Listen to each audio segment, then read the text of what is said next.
So GayStation is once again trying to step into the domain of Nintendo with a new handheld portable device. What happened the last time that GayStation tried going one-on-one with the great one? Take a look at this. Yes, the phony GayStation PETA came away from that looking like Ellen Page trying to be Achilles. Let me just pretend that the Vita didn't outsell the Wii U.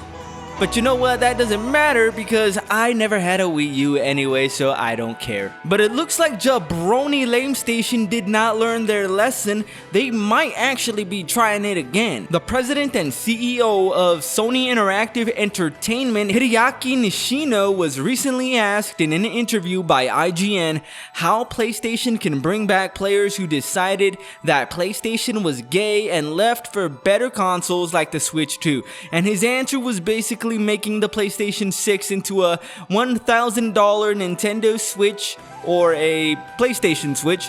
Of course, he didn't say it like that, but that's basically what he said. The full quote is he basically said that they wanted to bring a seamless experience that can be enjoyed naturally beyond the living room. Now, you can say that they're kind of already doing that with the GayStation Portal, but the problem with that is the word naturally.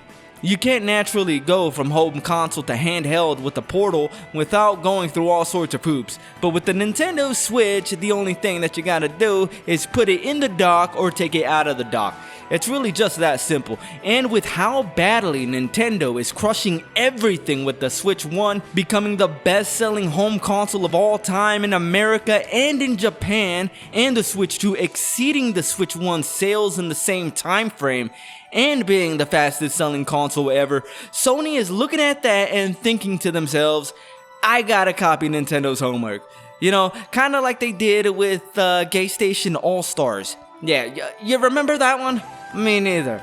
What about when they copied the Nintendo Wii with this dumb thing? And then how can we forget about the PSP? But you know what? The PSP actually did pretty good. You know, it sold a pretty decent amount. I think it sold like 70 million or something. It did really well, and I actually liked the PSP. I had one for a very long time. It was really cool. But Sony's gay now. And then we got the PS Vita, and Sony evidently did not know what the f they're doing. Do you understand that? So is Sony ever gonna stop copying Nintendo? Like, damn, dude, I know Nintendo are the kings and all, but there comes a point where emulation goes from being flattery to just being creepy. And right now, Sony, you're being creepy. Here's a piece of advice from someone who knows when it's time to quit. Stop it. Get some help. Take it. I'm Switchplayed, done.